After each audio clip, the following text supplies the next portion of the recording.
Hello, good morning student. मैं राकेश, समर्पण career institute से। हम बात कर रहे थे ह्यूमन रिप्रोडक्शन की, जिसमें हम बात कर रहे थे मेल रिप्रोडक्टिव सिस्टम के बारे में। और मेल रिप्रोडक्टिव सिस्टम के बारे में अध्ययन करते हुए हमने अध्ययन किया था कि इसके अंदर पाए जाने वाले जनन अंगों को 3 कैटेगरी के अंदर बांटा गया है: प्राथमिक, द्वितीयक और सहायक जनन ग्रंथियों के रूप में। जिसमें हमने प्राथमिक या प्राइमरी सेक्स ऑर्गन के रूप में अध्ययन किया टेस्टिस का यानी कि वृषण का। द्वितीयक और सहायक जनन अंगों के रूप में हमने अध्ययन किया एपिडिडाइमस यानी कि अधिवृषण का, शुक्रवाहिनी का, शुक्राशय का। और आज अपने इसी द्वितीयक या सहायक जनन अंग के रूप में अध्ययन करने जा रहे हैं शिशन के बारे में यानी कि पेनिस के बारे में। तो चलिए शुरुआत करते हैं। अगर हम बात करें शिशन या पेनिस की, तो हम देखते हैं कि यह नर जनन तंत्र का एक बेलनाकार, संवहनीय और इरेक्टाइल भाग है, जो नर जनन तंत्र के बाह्य मैथुन अंग के रूप में कार्य करता है। बाह्य मैथुन अंग का मतलब कि मैथुन के दौरान इसी के माध्यम से वीर्य को मादा के जनन पथ के अंदर स्थानांतरित किया जाता है। अब अगर हम बात करें पेनिस या शिशन की संरचना के बारे में, तो हम देखते हैं कि इसका अग्र भाग जो होता है, आगे वाला भाग, उसे नाम दिया जाता है ग्लांस पेनिस या शिशन मुंड। और इस ग्लांस पेनिस या शिशन मुंड जो है, इसके ऊपर एक त्वचा का आवरण पाया जाता है, यानी कि त्वचा जो है वो इसको ढक करके रखती है सामान्य अवस्था में, जिसे अग्र आच्छद या फोरस्किन कहा जाता है। जब शिशन जो है वो शिथिल अवस्था के अंदर होता है, उस समय इसको त्वचा जो है वो ढक कर रखती है, जिसे नाम दिया जाता है फोरस्किन या अग्राच्छद। और जब ये उत्तेजित अवस्था में आता है, तो ये अग्राच्छद या फोरस्किन जो है वो पीछे की तरफ फोल्ड हो जाती है। और इस शिशन का जो अधर भाग है, अग्र भाग को तो क्या नाम दिया हमने? Glans penis.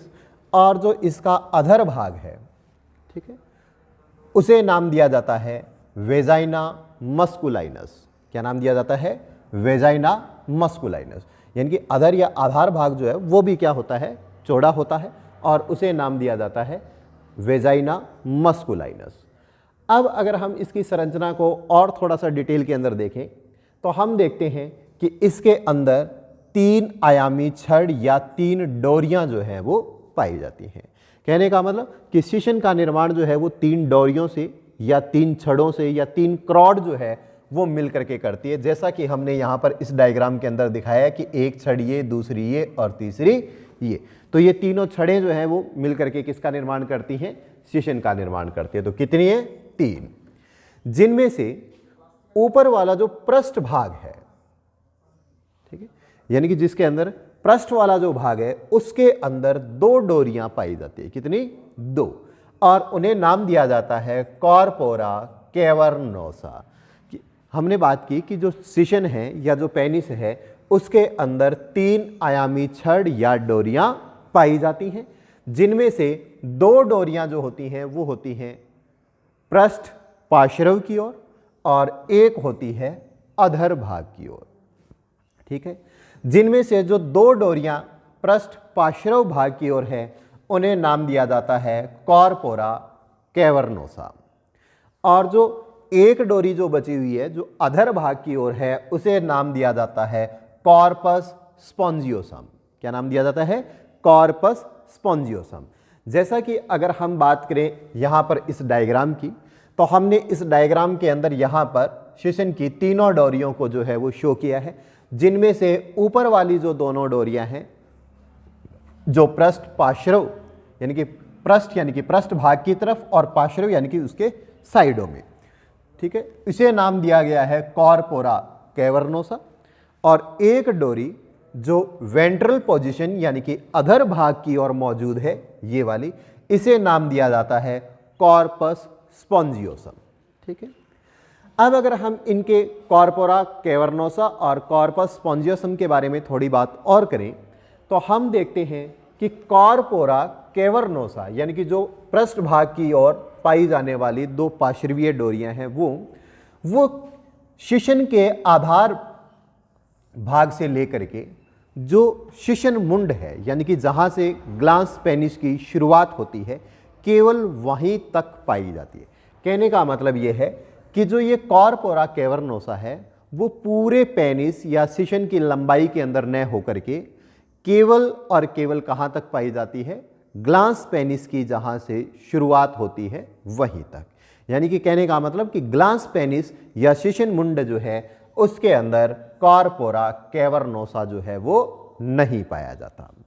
अब अगर बात की जाए कॉर्पस स्पॉन्जियोसम की तो कॉर्पस स्पॉन्जियोसम जो है वो पूरे के पूरे शिशन के अंदर प्रेजेंट होता है, यानी कि शिशन की पूरी लंबाई के अंदर प्रेजेंट होता है।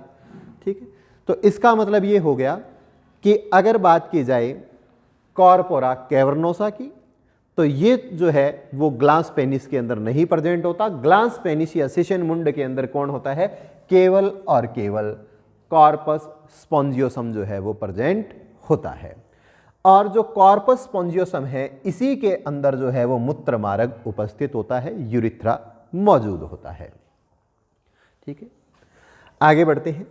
आगे बढ़ते हुए बात करते हैं, इस डायग्राम को देख लेते हैं कि हमने देखा कि शिशन के अंदर कितनी डोरियां हैं, 3, जिनमें से 2 डोरियां जो है वो कहां है, पृष्ठ पार्श्व की ओर यानी कि डॉर्सल साइड की ओर, पृष्ठ पार्श्व डॉर्सल साइड और लैटरल पोजीशन के अंदर। तो इनको नाम दिया जाता है कॉर्पोरा कैवर्नोसा। और एक डोरी जो है वो कहां पाई जाती है, अधर भाग की ओर। तो ये देखो वेंट्रल पोजीशन के अंदर एक डोरी मौजूद है और इसको क्या नाम दिया जाता है, कॉर्पस स्पॉन्जियोसम नाम दिया जाता है। इन डोरियों के चारों ओर ट्यूनिका एल्बुजिनिया का जो है वो आवरण पाया जाता है। तो ये है tunica albuginea of corpora cavernosa, यानी कि कॉर्पोरा कैवर्नोसा जो है उसके चारों ओर की ट्यूनिका एल्बुजिनिया। और दोनों जो ये कॉर्पोरा कैवर्नोसा है इनके बीच के अंदर एक पट पाया जाता है, यानी कि सेप्टम प्रेजेंट होता है।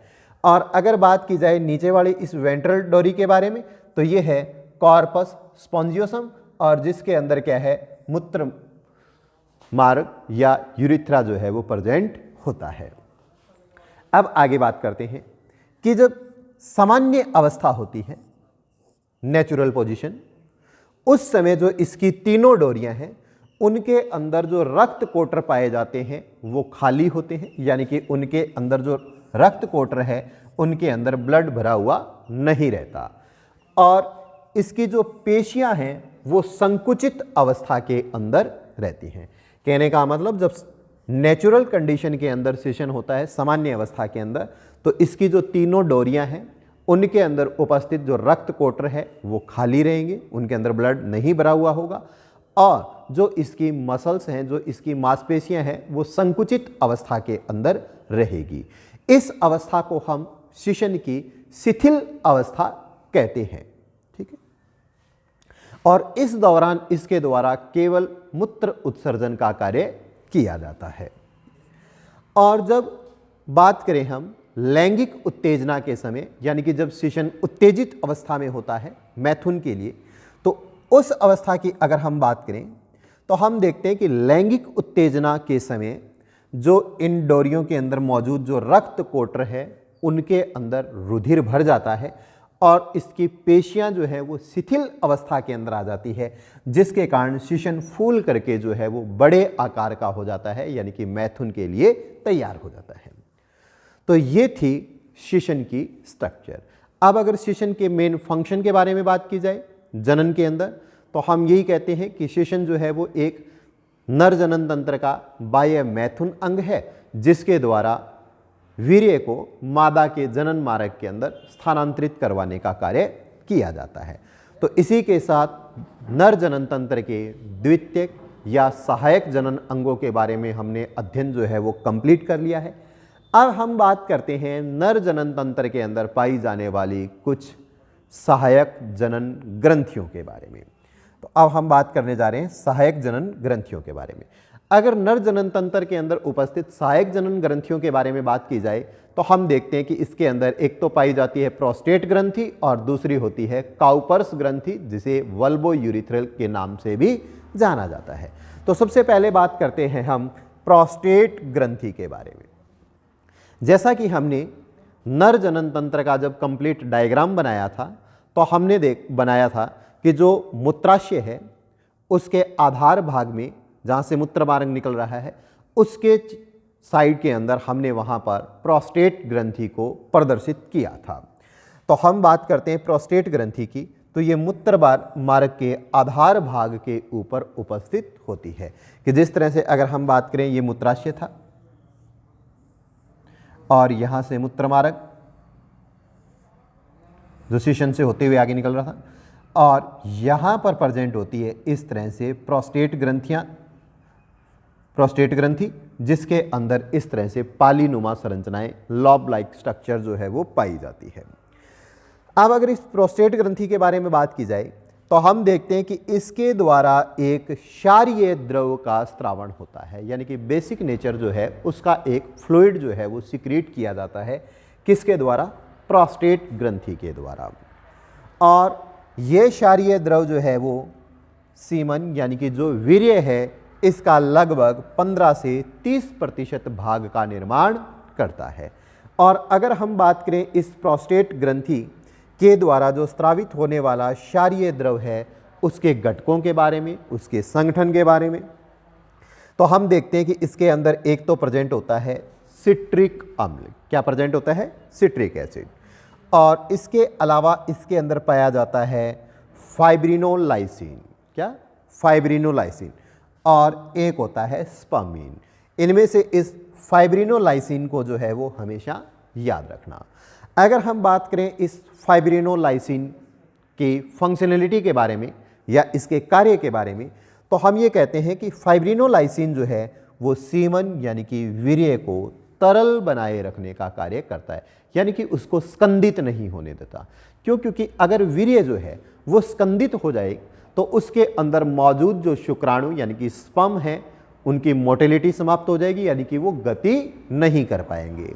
तो वीर्य के अंदर शुक्राणुओं को गतिशील बनाए रखने के लिए ज़रूरी होता है कि वीर्य जो है वो कौन सी अवस्था में रहे? अपनी लिक्विड अवस्था के अंदर बना रहे, ताकि शुक्राणु जो है वो उसके अंदर तैरते हुए आसानी से गति कर सके। तो हम देखते हैं कि फाइब्रिनोलाइसिन जो है वो क्या करता है? वीर्य को तरल बनाए रखने का कार्य करता है, ताकि इसके अंदर शुक्राणु जो है वो क्या कर सके? गति कर सके। तो देखो, अब आगे इसके बारे में कुछ और देखते हैं। जैसे जैसे एज बढ़ती है, यानी कि जनरली ये वृद्धावस्था के अंदर देखने को मिलता है कि कई बार क्या होता है, प्रोस्टेट ग्रंथि का आकार जो है वो सामान्य से अधिक बढ़ने लगता है और जिसके कारण उस व्यक्ति को अब मूत्र उत्सर्जन के अंदर कठिनाई होने लगती है। और इस समस्या का समाधान करने के लिए जनरली शल्य क्रिया के द्वारा प्रोस्टेट ग्रंथि को निकाल दिया जाता है। तो देखो ये समस्या किस प्रकार से जनरेट होती है उसके बारे में देखें। हमने देखा कि ये मूत्राशय है और ये क्या है? मूत्र मार्ग। ये मूत्र मार्ग है और मूत्र मार्ग को कवर कर रखा है किसने? प्रोस्टेट ने। अब होता क्या है कि वृद्धावस्था के अंदर जब ये प्रोस्टेट ग्रंथि का आकार बढ़ने लगता है तो ये मूत्र मार्ग जो है ये सिकुड़ने लग जाता है, यूं यहाँ से संकरा होने लग जाता है इस तरह से। और एक पोजीशन ये आती है कि जिसके कारण ये क्या हो जाता है? एक तरह से दब करके बंद हो जाता है, जिसके कारण अब मूत्र का उत्सर्जन नहीं होता। इसलिए इस अवस्था के अंदर एक नली को प्रवेश करवाया जाता है यहाँ से, और उस नलिका को यहाँ से इस तरह से प्रवेश करवा दिया जाता है ताकि मूत्राशय के अंदर एकत्रित मूत्र जो है वो इस नली से होते हुए बाहर निकल जाए। और इसके उपचार के रूप में जो है वो यहाँ से प्रोस्टेट ग्रंथि को हटा दिया जाता है ताकि फिर मूत्र उत्सर्जन के अंदर कोई समस्या ना आए। ठीक है, अब हम बात करने जा रहे हैं दूसरी सहायक नर जनन ग्रंथि जो है काउपर्स ग्रंथि या जिसे वल्बो यूरिथ्रल ग्रंथि के नाम से भी जाना जाता है। अगर हम बात करें काउपर्स ग्रंथि के बारे में तो हम देखते हैं कि इसके द्वारा जो है वो भी क्या किया जाता है, क्षारीय द्रव का स्रावण किया जाता है। और ये क्षारीय द्रव क्या करता है, मूत्र मार्ग को स्नेहक यानी कि चिकना बनाता है और इसकी प्रकृति को जो है वो क्षारीय बनाता है। तो देखो कि हम देखते हैं कि ये जो मार्ग है मूत्र मार्ग, जिसके बारे में मैंने आपको पहले भी बताया था कि अगर हम इस मूत्र मार्ग को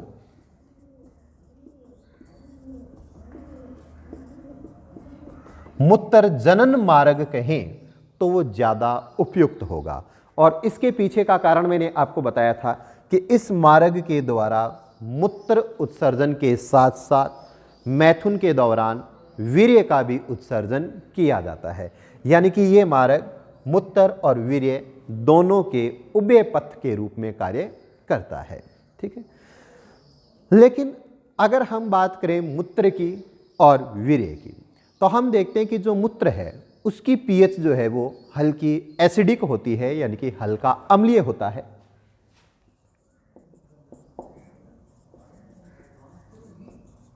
और जबकि वीर्य जो है इसकी पीएच लगभग 7.4 के आसपास होती है, यानी कि ये हल्का क्षारीय होता है।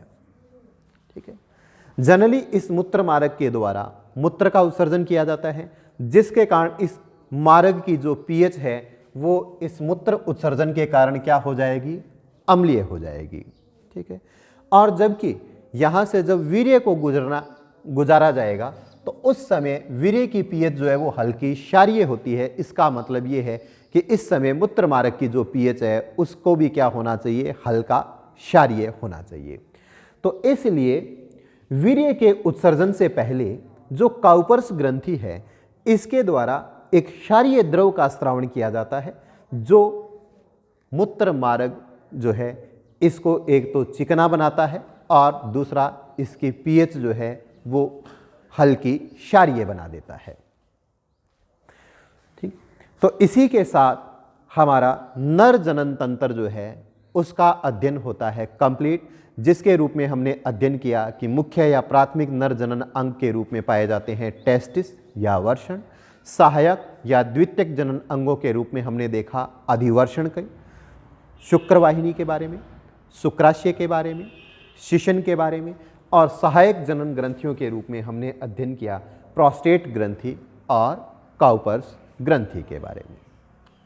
हम बात कर रहे हैं रिप्रोडक्टिव सिस्टम इन ह्यूमन, यानी कि मानव के अंदर उपस्थित जनन तंत्र के बारे में, जिसके अंतर्गत हमने नर जनन तंत्र यानी कि मेल रिप्रोडक्टिव सिस्टम जो है उसकी स्टडी जो है वो पूरी कर ली है।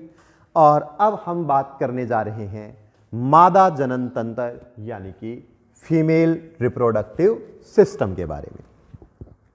तो अगर हम बात करें मादा जनन तंत्र या फीमेल रिप्रोडक्टिव सिस्टम, तो जिस प्रकार से हमने नर जनन तंत्र को देखा था कि उसके अंदर मौजूद जो जनन अंग है उन्हें 3 कैटेगरी के अंदर बांटा गया था, प्राइमरी, सेकेंडरी और सहायक जनन ग्रंथियों के रूप में।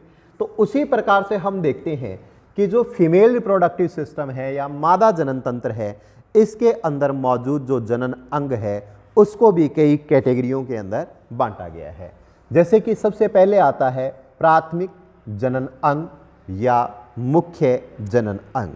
जैसा कि मैं आपको पहले भी बता चुका हूं कि प्राथमिक या मुख्य जनन अंग उसे कहा जाता है जिसमें युग्मकों का निर्माण होता है, यानी कि गैमीट की फॉर्मेशन होती है। तो इसलिए अगर हम बात करें मादा जनन तंत्र की तो हम देखते हैं कि मादा जनन तंत्र के अंदर जो अंडाशय है या जिसे हम ओवरी कहते हैं, उनके अंदर oogenesis की प्रक्रिया के द्वारा मादा युग्मक के रूप में अंडाणुओं का निर्माण होता है। तो इसलिए हम यहाँ पर इस अंडाशय या ओवरी को मादा जनन तंत्र के प्राथमिक जनन अंग की कैटेगरी के अंदर रखते हैं। इसके बाद अगर बात की जाए द्वितीयक जनन अंग या सहायक जनन अंगों की, तो मादा जनन तंत्र के अंदर द्वितीयक या सहायक जनन अंगों के रूप में पाई जाती हैं अंडवाहिनियां, गर्भाशय यानी कि यूट्रस, योनि यानी कि वेजाइना, और बाह्य जननांग यानी कि मादा जनन तंत्र का वो भाग जो बाहर से दिखाई देता है, जिसे बाह्य जननांग या वल्वा कहा जाता है।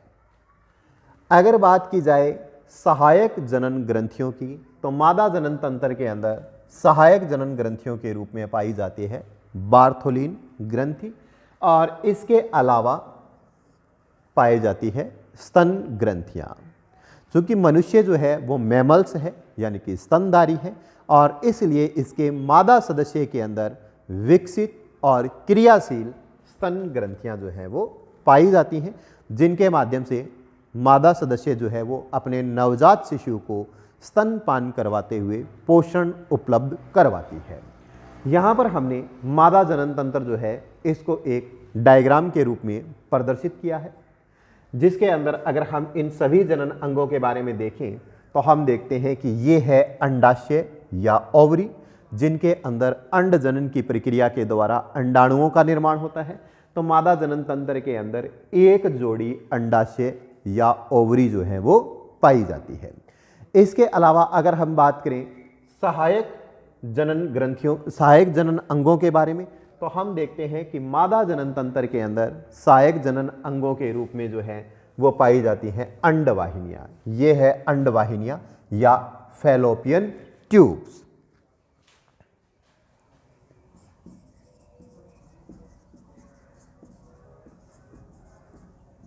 तो मादा जनन तंत्र के अंदर एक जोड़ी अंडवाहिनियां यानी कि फैलोपियन ट्यूब्स जो है वो पाई जाती है। और इसी प्रकार से अगर हम बात करें गर्भाशय, तो ये वाली जो स्ट्रक्चर है वो कहलाती है गर्भाशय यानी कि यूट्रस, जिसके अंदर गर्भस्थ शिशु जो है उसका विकास होता है। और इसके अलावा योनि यानी कि वेजाइना, ये वाला जो पार्ट है, ये वाला भाग, ये भाग कहलाता है वेजाइना या योनि। और इसके अलावा बाह्य जननांग। ठीक है, तो अब अगर हम इसके अंदर देखें सबसे पहले अंडाशय यानी कि ओवरी के बारे में, तो हम ये कहेंगे कि मादा जनन तंत्र के अंदर एक जोड़ी अंडाशय पाए जाते हैं, जिनके द्वारा अंड जनन की क्रिया के परिणाम स्वरूप अंडाणुओं का निर्माण होता है। अगर हम बात करें अंडवाहिनियों की यानी कि फैलोपियन ट्यूब्स की, तो एक जोड़ी जो है वो अंडवाहिनियां पाई जाती हैं, एक ये रही, दूसरी ये रही।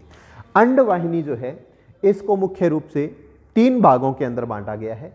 इसका सबसे आगे वाला जो ये चौड़ा भाग है ये कहलाता है इनफंडिबुलम। क्या कहलाता है? इनफंडिबुलम कहलाता है, जिसके ऊपर इस तरह से छोटे छोटे परवर्ध पाए जाते हैं, जिन्हें फिब्री कहते हैं। होता क्या है कि जब अंडाशय के अंदर अंड जनन की क्रिया के द्वारा अंडाणु का निर्माण होता है, तो उस अंडाणु को अंडोत्सर्ग की क्रिया के द्वारा यानी कि ओव्यूलेशन के द्वारा अंडाशय से बाहर उत्सर्जित किया जाता है। और जब ये अंडाणु बाहर उत्सर्जित होता है तो इसके पास मौजूद ये अंडवाहिनी जो है इस अंडाणु को क्या कर लेती है? ग्रहण कर लेती है। ठीक है, और इस अंडाणु को ग्रहण करने हेतु इस अंडवाहिनी के इस भाग यानी कि इनफंडिबुलम जो है, इस भाग के ऊपर कुछ छोटे छोटे परवर्ध पाए जाते हैं, ताकि वो अंडाणु जो है वो आसानी से ग्रहण किया जा सके। अगर मैं ये डायग्राम जो है वो इस तरह से बनाया गया है, अगर इस अंडवाहिनी को अपने इस प्रकार से प्रदर्शित करें तो हम देखते हैं कि इसके सेंटर के अंदर एक छिद्र मौजूद होता है, और इसके चारों ओर इस तरह से ये फिब्री या जो इसके परवर्ध जो हैं वो पाए जाते हैं। इसका ये छिद्र जो है जिसके माध्यम से अंडाणु इस अंडवाहिनी के अंदर प्रवेश करता है, ये छिद्र कहलाता है ऑस्टियम।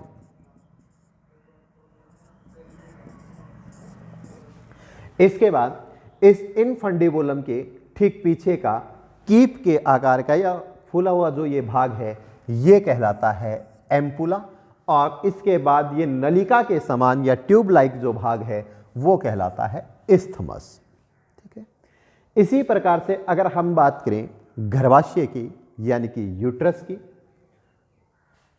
तो यूट्रस जो है ये एक नासपति के आकार जो है वैसी संरचना है, और इस गर्भाशय की जो भित्ति है इसके अंदर 3 स्तर पाए जाते हैं।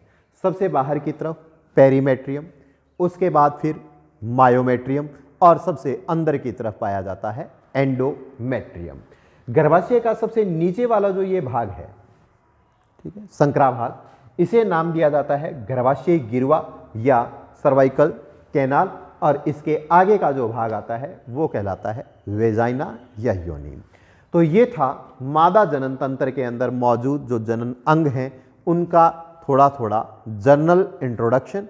और अब हम क्या करेंगे कि इस मादा जनन तंत्र या फीमेल रिप्रोडक्टिव सिस्टम के अंदर जिन जनन अंगों के बारे में हमने थोड़ा थोड़ा डिस्कशन किया उनको अब डिटेल के अंदर अध्ययन करेंगे, और जिनमें सबसे पहले हम बात करेंगे अंडाशय या ओवरी की। तो चलिए शुरुआत करते हैं हम सबसे पहले अब अंडाशय या ओवरी के बारे में।